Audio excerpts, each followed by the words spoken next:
زۆر کەس لەوەیە جیاوازن کە چەمکی قەومی و هەڵوێستیش لەو لە ناسینی سیفەتەکانیشیان دائیمە وای لێکە دەنەوەڵن دیاردەیەکی کولتوری سیاسیە، ڕووداوێکی مێژوویە، کاریگەری لەسەر گۆڕانکاری قۆناغێک لە قۆناغەکانی کۆمەڵگەی ئەوروپایی هەبوو. بەڵام سەیریکەن نەتەوایەتی لە ئەوروپا لە قۆناغی دەرەبەگایەتیشیە گۆڕانکاریەکی ئابووری لەوێ دروست کرد، لە لای ئێمە دروست نەبوو. دوای لە سەردەمی دوای شۆڕشی فەڕەنسی بورجوازی هاتە پێشەوە حکمی کرد، بوو بە بەرهەمی ئابووری پێشکەوتوتر. شۆڕشی پیشەسازی هاتە پێشەوە بە دوایە، ئیدارە و کۆمپانیاکان دروست بوون، قۆناغێکی تری ئیستیعماری بە دوایە هات. لەوێ هەموو شتێک گۆڕانکاریەکان یەک بە دوای یەکە ئاهاتن، لەگەڵ پێداویستی میلەتەکانە ئەڕۆیشتن. قەومیەت لە وڵاتی ئێمە بە هیچ شێوەیەک لەگەڵ پێداویستەکانی میلەتی ئێمەیانە ڕۆیوە، نە پێداویستی فکری، چونکە بۆ خۆی فکری پێ نەبوو بمانداتێ. فاقد الشيء لا يعطي. لەوێ ئەو چینە وەسەطەی کە لەوێ دروست بوو لە ئەوروپا کە بریتی بوو لە چینێک لە نێوانی چینەکانی خوارێ گەلان لەگەڵ چینی بەرزی سەرمایەداری کە دوایتر دروست بوو، ئەمانە بوون کە توانیان دەوڵەتێکی قەومی دروستکەن. بەڵام گەندەڵەکانی وڵاتی ئێمە لە ژیانێکی مێلیشیایی زیاتر نانتوانی فەراهەمی بێن. لە پەیوەستکردنی مەسیری کورد بە شەڕی عێراق و ئێرانەوە نانتوانی هیچ شتێکی تر فەراهەم بێن. پەیوەندی دیبلۆماسی دروستکردن بەو شوێنانەی کە دژی هەموو ئیتیجاهی ناوچەکەن، وەکو پەیوەندی مەلا مستەفا بە ئیسرائیلەوە، پەیوەندی ئێستای جەلال تاڵەبانی لە بەغدا، بەڵام مەسیری چارەنووسی بە ئێرانەوە. کەوابوو دروستکردنی دەوڵەتی وەتەنی لە ئەوروپا کە هەموو توخمە پێکهاتەکانی لە خۆ گرتبوو، توخمی گەل، توخمی زمان، سنوور، بەرژەوەندی هاوبەشی نێوان خەڵکی، هی ئابووری، هی سیاسی، هی کولتوری، چینێک کە توانی ئیدارەی وڵاتەکە ڕاگرێ و بەرەو پێشی ببە، توانی شەڕەکانی ناوخۆ حەلکە، ئەمان شەڕەکانی ناوخۆیان زیاتر کرد. ئەم کوردایەتی ئەوانانەی وڵاتی ئێمە بە تایبەتی پارتی وێچێتی ئاستی ڕۆشنبیری چینی ناوەندی کورد، کەوادری وەسەتی کوردی ئەلمانی و غەیرە ئەلمانی، نەتەوەیەکەی کورد ڕۆشنفکرترە لە قیادەی سیاسی حیزبەکان. ئێستا بەلایەنی کەمەوە 5,000 کەس هەڵگری دکتۆرا و ماجستێرە بێوەی لەم دوو حیزبەیە بێ ئەگەر هیچباری نەکەن. ئەمانە وەکو حکومەتێکی تەکنۆکرات ئەیانتوانی بێنە سەر حکوم. ئەم حیزبانە ئەیانتوانی پێ لە جەرجی خۆیان نێن شتێک وەکو ماندێلا بڕۆنە پێش، شتێک لە خۆیان ببورن. بەڵام بەداخەوە معقول نییە 118 شەریکە بەس بە ناوی عایلەی بەرزانیەوە تەسجیل بکرێت. خەڵکی کەش هەموو ڕۆژە هاوارەتی بێ بە ئەوروپا و بێ بۆ دەرەوە بۆی ڕاکە لەوێ بتوانێت بژی لە دەرێ، وەلەو تەوالێت پاکاتەوە لە ئەوروپا. ئەوەی تەوالێتیش پاگەکاتەوە لە ئەوروپا ئەوە 6 ساڵە هیچ ئیقامەی نییە، 200,000 گەنج ناتوانە ژن بێنێ، ناتوانە ژیانی خۆی دابین بکە، نە لە ئەمانایە نە لە پێداویستە سەرەکیەکانی فسیۆلۆجیکەل نیدز وەکو ماسلۆ ئەڵێ هیچی پێ تەحقیق نەکرا. کەوابوو گەورەترین فەشەلێک کە کوردایەتی هێنای بەسەر خۆیە فەشەلی فکرە. ئەم فەشەلە فکرەیە کە نەیتوانی دەوڵەتێ دروستکە، ئەم فەشەلە فکرەیە کە نەیتوانی یەک دید و تێڕوانین دروستکە لە سەرەتایەوە. ئەو شەڕە شۆقانەی کە لە مودەی 50 ساڵی ڕەبەقیشە کە دروستی کردو لە سەری ڕۆ ئێستاش کارتێکردنی نەبوونی فکر و دید و تێڕوانینێکە، نەبوونی بزوتنەوەیەکە کە پەیوەست بە پێداویستەکانی خەڵکەوە جگە لە پێداویستی ئازادی، چونکە وڵاتانی دەوروبەرمان ئازادیمان پێشێلەکەن. بۆیە ئێستا کە حیزبی بەعس نەماوە ئازادیمان لە کوردستان پێشێلکە، نەوەی نوێی کوردایەتی وەکو هاوڵاتی نووسیوێتی، نەوەی نوێی کوردستانی باشوور هیچ لا ناکاتەوە بەلای کوردایەتیەوە. ئێستاژ ئەگەر لەشکرکێشی تورکی غیرەتی خەڵکی نەجوڵێنێتەوە سەر لە نوێ بەرەو مەزڵومیەتی کورد خەڵک پەرە نەسێنێ، جۆش نەدرێنەوە، خەڵک ئەوەندەی تف و لەعنەت لە کوردایەتی هەیە کە کە جارێکی کە مستەحیلە بۆ ئەوانە چەک هەڵگرێت کەوا بوو ئێمە پێشەوەی بینە سەر ئەوەی کە بڵێن بەها قەومیەکان بۆچی فەوتان دەوڵەتی کورد نەبوو بۆ دەوڵەت نەتوانرا دروست بکرێت بۆ نەتوانرا نەتەوایەتیەکە بگرێتە خۆ بۆچی نەئەتوانرا کوردی ڕۆژهەڵات و باکوور و باشوور و ڕۆژ ئاوا هەمووی لە بزوتنەوەیەکە لە نەوەیەکی نوێیە یەک بگرنەوە بەوەی کە مەجای ئیشکردن و خوێندن و سەقافەتێکی هاوبەش ببێ لە کوردستانی باشوورە کە ئەو دەرفەتە هەبوو لەبەرەوەی ئازادی بڕیار لە بەردەستی پارتی وێچێتیان نەبوو ئازادی بڕیار وەختێکە لە بەردەستیانە بوو دووەمین بڕیاری پەرلەمانی ڕەسمی وڵاتی کورد ئەوە بوو کە کوردکوژی باکوور بکەن لە جیاتی هەموو پیاوەتیەک کایدەنەوە مەیتی پەکەکە ڕیسکەن لەسەر ڕێگای زاخۆ لەبەر خاتری جەیشی تورک لە کاتێک هەم جەیشی تورکە هەرەوەی مستەفا کەمال بوو کە شێخ سەعیدی پیرانی ئیعدام کرد و ئیحسان نووری پاشا هاتبوونە دیوی ئەم دی و هەمان شێوە حکومەتی تورکی داوایە کردەوە لە حکومەتی مەلیک فەیسەڵ و عەبدولموحسین السەعدون کە ئەوانەمان تەسلیم کەن هەزار کەس لەوانە بە چەکداری لە ئیمارەتی بەرزانە بوون لە زمانی شێخ عەبدولسەلام بەرزانی ڕەحیمەه الله لە جێەوەی کە ئسماعیل خانی سمکۆ هاتە سلەیمانی وەکو پاشایەک پێشوازی لێکرا لەلایەن شێخ مەحموود و خەڵکی سلەیمانیەوە یەکێتی ئاغای ئەحمەد پووری هێنا لە مەیانی ماستەکەی سلەیمانیە لە خوارجادەی مەولەویەوە دیموکراتی ئێرانی بۆ کوشت بە ئیغتیال دوای ئەحمەد پووریان سواری سیارەی خۆیان کردە و بردیانەوە پاشان چووە لە مەریوان بوون بە مەسوولی قەرارگا لەوێ ناشێ ئەمانە باز نەکەین و بڵێن کوردایەتی ئێستا لەسەر دید و تێڕوانینێکی لێڵ و بۆچوونێکی گەمژانە ناڕوە کوردایەتی لە سەرەتایەوە چۆر بوو بەڵام گۆچانیشی دەست نەکە و بزانێ بەرەو چه ئیتیجاهێکە ڕوە ئێستا ئێمە ناشێ بڵێن وەکو عارە بڵێ لا يستقيم الظل والعود أعوج ناشێ ئێمە لۆمەی سێبەرەکە بکەین بڵێن خوارە لە کاتێکا دارەکە خوارە گۆچانەکە خوارە چۆن پێی بڵێن سێبەرەکە ئەبێ ڕاست بێ کوردایەتی بۆ خۆی کوێر و زەین کوێرانە ڕۆیوە بۆ خەباتکردنی خۆی لە مەدای 100 ساڵان نەیتوانیوە ناوچەکەی خۆی جیلێکی تیا پەروەردە بکە لە جیلێکی نەتەوایەتی ئەوروپایی بچێ ڕاستە ئەتوانرێت سۆزی خەڵکەکە بجۆشێنرێ بخرۆشێ بەڵام ئەوەی سۆزی خەڵکەکە ئەخرۆشێنێ و ئەجۆشێ بەسەبەبی ئەو دوژمنەکانمانن لە کورد و عەرەب و تورک و فارسەوە کە دێنە سەرمان ئەوانن هەستەکە ئەخرۆشێنن جارێکی کە نەک پارتی وێچێتی بتوانێ وزە ورەی خەڵکی بەگەڕخە لەبەرەوەی فاشل بوو لە دروستکردنی بزوتنەوەیەکی کۆمەڵایەتی نەتەوایەتی کە بتوانێ بیان با بەرەوە هاوڵاتێتی فاشل بوو لە دروستکردنی دەوڵەتێکی کوردی فاشل بوو لە لابردنی سنوور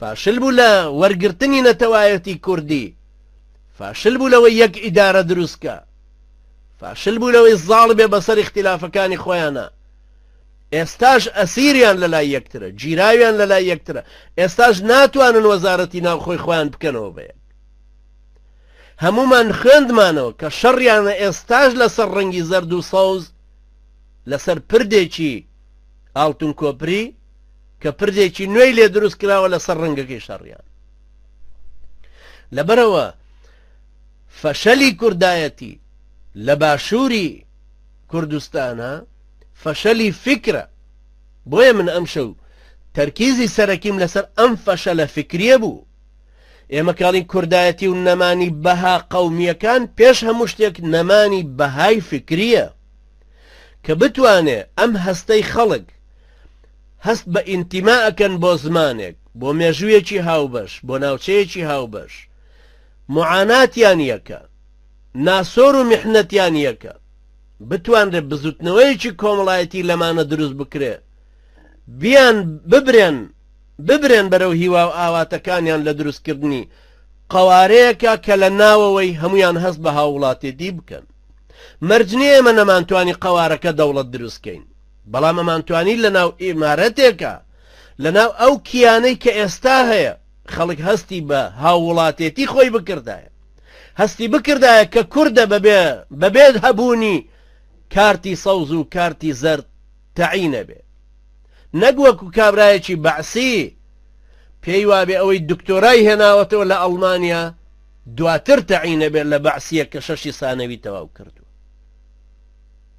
آخر بەعسیەکانی ژوایان کرد بۆیە وڵاتیان ڕووخاوە، بۆیە دەوڵەتیان ڕما، بۆیە کەسێ نەما دیفاعیشیان لێ بکە، چونکە بەعسیەکان هەروەک ناسریەکان نەتیجەیان سفر بوو. نەتیجەی ئەم کوردایەتیەوانانش بە تەکید هەرە گەنەوە ئەو سفرە، چونکە نەیانتوانی کورد بگێنە هاووڵاتێتی پاشان منزومەیەکی وەکو ڕۆژئاوا بۆ دابنێن لەسەر ماف و یاسا و ڕێسا دیاریکردن و بتوانن شت لەسەری دیاری بکەن کە هاوڵاتیەکان دڵیان پێی خۆش. هەرچەنە لە لای ئێمە سەرکردەکانی کورد بە گەندەڵی فکر بە دیکتاتۆری دەستگا پۆلیسیەکانیان خۆیان گەیاندە ئەوەی کە قۆناغێکی سەرمایەداری تێر نەبوو وەک زەرو دروست بکەن بێ ئەوەی مافی هاوڵەتێتیەکە دروست بکەن. کۆمەڵێک هێزی دەبڕێک ڕاچووی ململانێ لە ناویەکە لەسەر ئەساسی تەبەقی دروستە بێ لەمە بەدووە، چونکە ئێستا لە کوردستانە وردەوردە چینی ناوەند نامێنێ پاش فترەیەکی کە چینێکی بورجوازی قەیسەری دروستە بێ بەرامبەر بە چینێکی ڕەش و ڕووتی چەوساوە ئەوە ئێستا احتیلال ڕایگرتووە، 960,000 موچەخۆر ڕایگرتووە، ئەوە موچەیە ئێستا شۆڕشەکەی ڕاگرتووە. چۆن 2000 کەس لە سلەیمانی وەک جەلال تاڵەبانی ئەڵێ ملیۆنێرن، چۆن 16 کەس لە سلەیمانیان ملیاردێرن لە کاتێکە خەڵکی ئەنفال کراو لە سلەیمانی هەیە هێشتا نانی ڕۆژانەی نییە بیخوا. ئەمە ئێستا احتیلال ڕایگرتووە. ئەو زەمانەش حتمەن دێ من ئێستا تەنها باسی فەشەلی فکری ئەوانم کرد کە کوردایەتیەکە بۆ خۆی نەزۆک بوو. کوردایەتی نەیتوانی ئەو قەوارەیە دروستکە کە هەموو کوردەکان هیوا و ئاواتیان پێی بوو بۆیە چوون. ئەمما بەهاکانی تر لە نەبوونی دەوڵەت، لە ڕانەدانی سنوور، لە کوردکوژی، لە دروست نەبوونی فیدرالی بە شێوەیەکی ڕاست، لە نەبوونی یەک حکومەتی مەرکەزی، یەک پلان. ئێستا ئەم قسەی منتان لە گوێ بەبرانی بەڕێسم، ئەگەر ئەو جەیشەی تورکیا هجومی کردە سەر پەکەکە و هاتە کوردستانی باشووری ئێمە، ئەگەر دەرنەکەوت پلانی جەلال تاڵەبانی تایە لەگەڵیانە ئیتیفاقی کردبێ بۆ ئەوی بەسەر لاشەی مەسعود بەرزانی پارتیا بێن، چونکە ئەوان کە دێن هەرە بێ لە زاخۆ و دهۆکەوە بێن، هەرە بێ دەبابەکانیان بەسەر لاشەی بەرزانیا بێ. لەبەرەوە ئەو لە بەغدایە ئیتیفاقی ئەو لەگەڵ ئێرانە، استراتیجی لەگەڵ ئێرانە، لەمە فەشەل زیاتر کە نەتوانرێ یەک پلانێکدا بنرێ. جەلال تاڵەبانی بە پێکەنینەوەڵێ بەڵێ وەفدی تورکەکانی استقبالیشیانەکەم، چاشیان بۆ دانم، چاشیان دەرخوارد دەدەم. ئێمە ناینە سەر گەندەڵی دزیەکان جارێت، چونکە گەندەڵی دزیەکان خەڵکی تریژەی زانێ، بەڵام من ئەوە ئەمەوێ بخەمە پێشچاوی ئەم بەڕێزانەی لەم ژوورن، ئەوەی ئیسلامیە و ئەوەی عەلمانیە، ئەوەی نەتەوایەتیە بە شێوەیەکی گشتی. گلەیی لەوە نەکەین بڵێن بۆ سێبەرەکە خوارە، چونکە گۆچانەکە خوار بوو. ئەو گۆچانە یەکەم جار کوردایەتیەوانان گرتیان بەدەستیانەوە بە کوێری ڕۆیشتن بەڕێیا ئەو سێبەرە خوارەی دروست کردووە ئێستا کە ئاوا خوارە. ئەگەر زیندووماین دێمە سەر خاڵ بە خاڵی ئەو گەندەڵیانەی تریش، گەندەڵی فکر، گەندەڵی سیاست، گەندەڵی ئیداری، گەندەڵی دروستبوونی کۆمەڵایەتی، گەندەڵی ئەخلاقی و نەمانی نەریتی کۆمەڵایەتی و ڕماندن و هەڵۆشاندنەوەی خێزان کە پێش هەموو کەسێک بادینی زیاترەی چێژێت، چونکە تەلاق لە بادینیە زۆر نامە و غەریب بوو. معقول نییە ئێستا ڕێژەی تەلاق لە دۆهۆک زیاتر بێ لە سلەیمانی، هیچ معقول نییە، چونکە بادینی هەر بەوە ناسراوە کە تەلاق لەلایەن شتێکی زۆر گەورەیە. چۆنەشێ ئێستا گەیشتە بنە ئەو ڕادێ؟ چ ڕمانێکی نەریتی کۆمەڵایەتی؟ ئەمە چه هەڵوەشانە و شیرازە پسانێکی خێزانە. خێزانی کوردی 1000 ساڵە تەشکیلە کرێ، بە پیرۆزی تەماشای دایک و باوکە کرێ. چۆنەشێ هەروە ئاسان هەڵوەشێتەوە لە مدەیەکی زۆر کەم؟ ئەوانە ئەگەر زیندوو ماین ئەوانە هەمووی بەرچاوتانەکەی ڕۆژانە خۆتان لە ئاوێنە لە هاوڵاتی لە ڕۆژنامەکان و سایتەکان ئایخوێننەوە چ گەندەڵیەک دروست بووە چ سەرنگوێلکێک دروست بووە بە ناوی کوردایەتی و ئازادیەوە. بەڵام من ویستم ئەم شەو بەس باسی لایەنی فکری بکەم بڵێم کوردایەتی ئەسڵەن کە حرەکەتێکی نەتەوایەتیە ئەبوایە لە بزاوی نەتەوایەتی وڵاتانی تر بچێ نەک لە دیکتاتۆریەتی حیزبی بەعس و ناسری و ئەوانەی تر بچێ کە ئێستا بێ بڵین لە زمانی بەعسیەکانە هەندێک شە دەکرا هەرو جەلادانەی بەعسیەکان کە خەڵکیان تەعزیبەدا لە زیندانەکانە ئێستاش هەر هەمان جەلادن بەڵام ڕوتبەی بەرزتریان وەرگرت. باشە هەر باپیرانی ئەم کوردایەتیەوانانە معقولنی ئاخر شێخ عەبدولسەلامی بارزانی 1000 دێوانەی خۆی مسلح کردووە و هێرشی پێکردوونەتە سەر ئینگلیز کە چیەسە کابرایەکی 60 ساڵەی کوردایەتیەوان بێ بڵێ ئەمریکامانەوێت تا 100 ساڵی تریش لە کوردستان بمێنێت. آخر چه جیاوازێک لە نێوانی ئینگلیز و ئەمریکایەکانە هەیە؟ بالعکس کابرای ئینگلیز لە خبرەیەک پیر بوو، ئینگلیز لە ئیستعمارێتیا پیر بوو کە هاتە وڵاتی ئێمە. لە ساڵی 1990 هاتە وڵاتانی ئێمە، لە 18 هاتە کەرکووک، لە 1990 هاتە سلەیمانی. تەجروبەی 200 ساڵی ئیستعماری هەبوو کە هاتە وڵاتانی ئێمە. بەڵام ئێستا شقاوەیەکی ئەمریکی هاتووە. 18 جوندی ئەمریکی چوونەتە سەر سلێمانی پاڵاس و ئاغای فەرهادیان دەرهێناوە کە میوانی کوردایەتیەوانانە بێەوەی هیچ کەسە جورئەتی هەبێ بڵێ وامەکەن. شقاوەتی ئەمریکا تۆ ڕێدەی 100 ساڵی تر بێ ئەنجا ئەم چاوقایمیە تۆ بڵێ وەرە لە کوردستانی ئێمە لە سلێمانی و هەولێر 2 پێگەی سەربازی دروستکە. بابا ئەمە یەکێگەی لە بەڕاستی هەرچی ئابڕوو شەرەف و ناموسە بێ جوامێری و پیاوەتی بە نەیمابێ. ئەمە لە چێ؟ زۆر بەداخەوە بەڕاستی زۆر بەداخەوە. بەڵام من ئومێدەوارم برایانی بەڕێزی ئێمە ئیسلامیەکان کۆڵ نەدەن لە چاوکردنەوەی خەڵکی، کۆڵ نەدەن لەوەی نمونەی ئەخلاقی بەرز بخەنە پێش چاوی خەڵکی، بۆ خۆشیان نەفەس درێژ بن بە قەدەرەوەندەی ئیستیعابی ئیسلامەکەتان کردووە ئیستیعابی واقعەکەی خۆشتان بکەن. بەڵێ ئیمارەتێکی ئیسلامی دروستکەین بەڵام لە ئیمارەتی بەدرخان بچێ نەک تالیبان. ئیمارەتی بەدرخانی خۆمان گەورەیە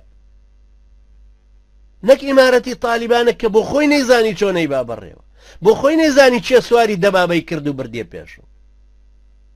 ئێستا تالیبان چاویەکرێتەوە کو بزوتنەوەیەک ئەو کاتە نەیەزانی دنیا چییە. زۆر زەروریە برایانی بەڕێزی من بە قەدەرەوەندەی ئیسلامتان گرتووە مێژووی کورد بخوێنەوە، خۆ ئامادەکەن بۆ مەرحەلەیەکی تری داهاتوو. چیمان لەوانەی غەزەکەمترە دەحلان بەڕوو ڕەشی بخەینە پێش چاوی میلەتی خۆمان؟ هیچ.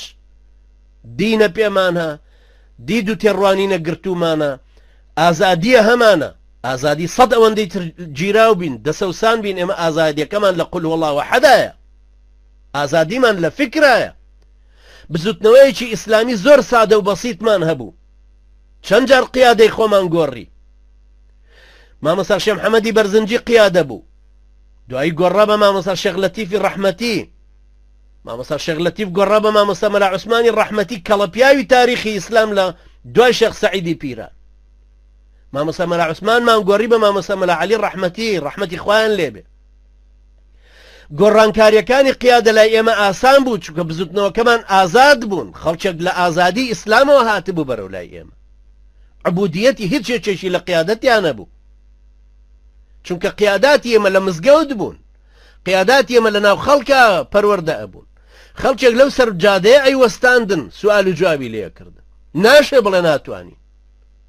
لەبەرەوە برایانی بەڕێزم نمونە بخەنەوە ڕوو، نەفەس درێژ بن، چاوکراوە بن، عاقڵ بن، وریا بن، زیرەک بن، باش خۆتان دامەزرێنن بە بنەمایەکی فکری بەهێز، ئینسان و گەردون و ژیان، ململانێ و دەبڕێکڕاچوونی شارستانیەتەکان و فکرەکان هەمووی هەڵاوێرن لە یەکتری، ئیستیعابی بکەن بەرەکانی شەڕ، ئەسالیبی شەڕ، شێوازەکانی ڕوبەڕووبوونەوە ئیستیعابی بکەین هەموو.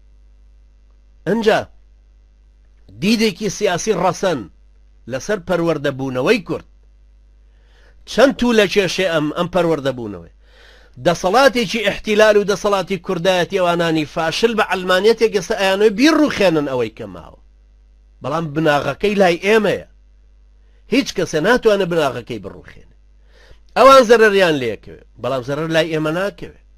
لەبەرەوە پێویستە دیدێکی سیاسی زۆر ڕەسەن لەسەر کوردێتی خۆمان قاڵبینەوەتیایە بۆی بتوانین بیخینەوە ڕووبەردەستی کورد ڕەوشتێکی ڕەسەنی پێغەمبەرانە قورئان و حەدیث مافی مسلمان لەسەر مسلمان کە پێغەمبەر صلی الله عليه وسلم دیاری کردو ئەنجا لەگەڵ نەریتێکی پەسەند لایەنی کۆمەڵایەتی خۆمان بە قووەت کەین بۆی خێزان نەفەوتێ بۆی خێزانەکان شیرازەیان نەپسێ خێزانەکان تێکەڵ یەک ببن ئینتیمای قەبەلیمان کەم کەینەوە ئینتیمای تەنزیمیمان کەم کەینەوە بەرەو فکرێکی بەرفراوانتر بڕۆین بەرەو پێکهێنانێکی سەر لە نوێی ئومەتی ئیسلام بکەینەوە بە الذين آمنوا وهاجروا وجاهدوا والذين آووا ونصروا ومێدەوارم برانی بەڕێزی ئیسلامی خۆمان ئازاتر بن ئاقڵتر بن بەرفراوانتر بن گۆشەنیگان زیاتر بکەن و ململانەکان زیاتر ئیستیعاب بکەن خۆیان زیاتر کۆنتڕۆڵکەن زاڵ بن بەسەر هەوا و هەوەس و حەزەکانی خۆیانە ئەقلیان بە کۆمەڵکاری خۆیان بشکێ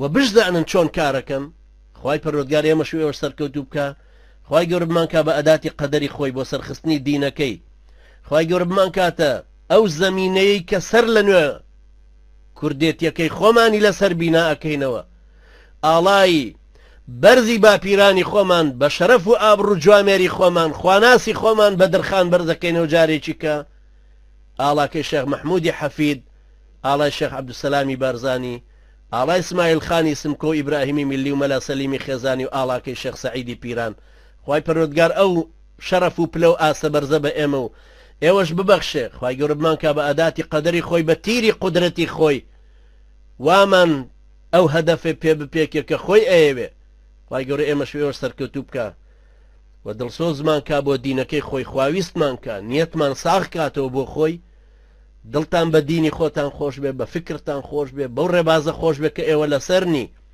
ئێوە هەر وەختێک وجودتان بۆ دروست ببێتەوە خەڵکێکی تر پێتانەوە ئەلکێ ئێستا خەڵکێک وەکو هیلالی جەژن بۆتانە گەڕێ لە تاریکایی شەوی کوردایەتیێوانانە لە باشوور خەڵک چاوتان بۆ ئەجێڕەکەی دروستە بنەوە كي دينوا بيكن بجاجم خوابكم إن شاء الله زوبة. أقول قولي هذا واستغفر الله لي ولكم وجزاكم الله خيرا والسلام عليكم ورحمة الله وبركاته.